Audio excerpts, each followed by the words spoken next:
जय श्री राम। मैं विशाल शर्मा आपके सामने आप सभी को भाई दूज की हार्दिक शुभकामनाएं। हमारे हिंदू वर्ष में भाई दूज का त्योहार बड़े ही धूमधाम से तथा आनंद से भाई तथा बहन बनाते हैं। इस दिन बहन सुबह स्नान कर कर अच्छे वस्त्रों को धारण कर कर भगवान की पूजा करती है तथा भगवान की पूजा करने के बाद अपने भाई को तिलक करती है।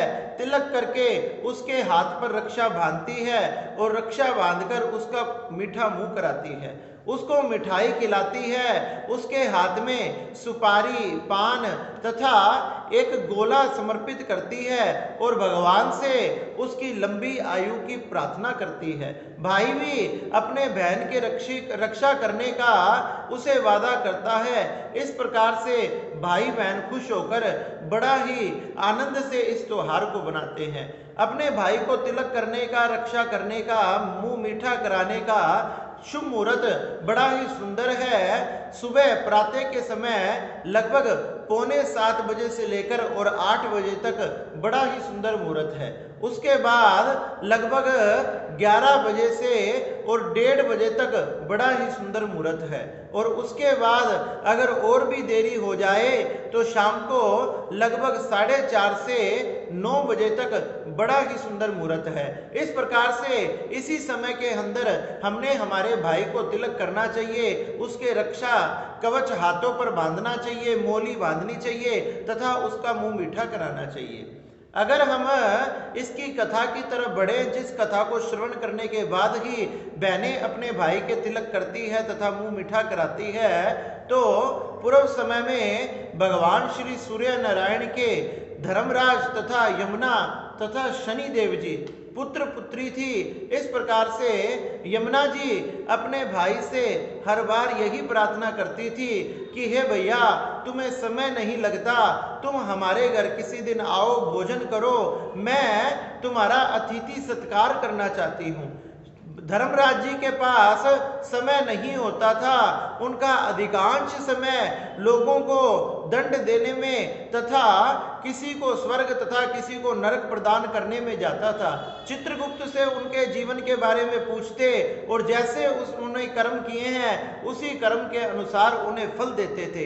इस प्रकार से यमुना जी बार बार प्रार्थना करती तथा धर्मराज जी कहते कि बहन मैं जरूर आऊंगा, जरूर आऊंगा। बहुत वर्ष व्यतीत हो गए।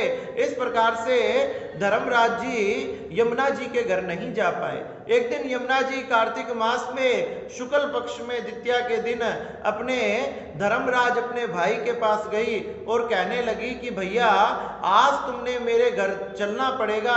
अपने भाई को वचनबद्ध किया कि भैया आज तो तुमने मेरे घर चलना पड़ेगा, आपको कहते को इतने वर्ष व्यतीत हो गए और ऐसे तो कभी आपको समय नहीं लग पाएगा।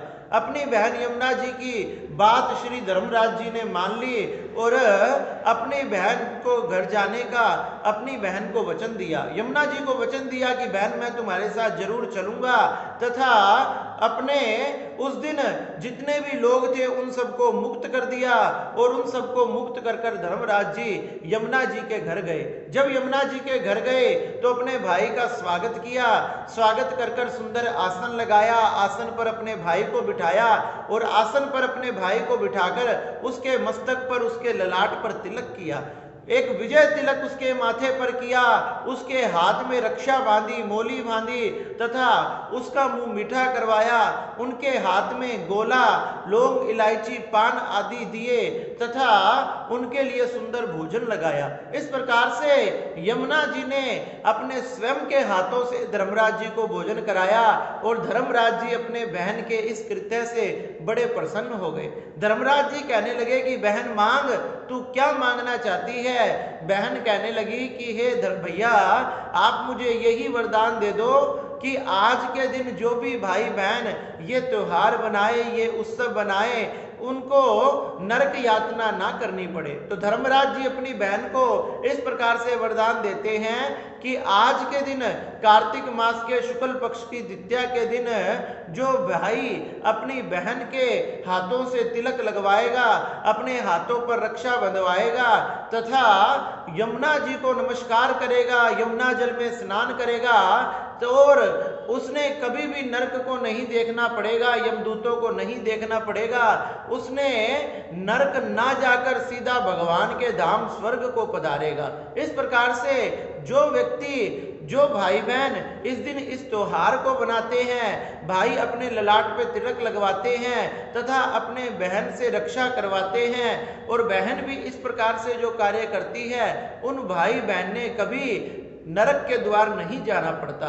जो भाई बहन इस दिन यमुना जल में स्नान करते हैं, यमुना जी में स्नान करते हैं, यमुना पर जाकर पूजन करते हैं, धर्मराज को, चित्रगुप्त को, इन सबको अर्घ समर्पित करते हैं, यमराज का, धर्मराज का, चित्रगुप्त का पूजन करते हैं, उनके निमित्त कुछ दान निकालते हैं, उन्होंने अपने जीवन में कभी भी अंत समय में यमराज के दूतों के दर्शन करने नहीं पड़ते, और उन्होंने कोई भी नरक में नहीं जाना पड़ता। जन्म जन्मांतर के किए हुए पाप उनके नष्ट हो जाते हैं और यमुना जल के स्नान से वो पवित्र तथा पावन हो जाते हैं। इस प्रकार से हमने धूमधाम से, आनंद से इस त्योहार को, इस उत्सव को बनाना चाहिए। भगवान श्री धर्मराज जी, यमुना जी उन पर कृपा करते हैं, और जब यमुना जी कृपा कर देती है तो उनकी सभी मनोकामनाएं पूरी हो जाती है। इस प्रकार से हम सबने मिलकर ये बड़ा ही सुंदर भाई दूज का उत्सव बनाना चाहिए। जय श्री राम।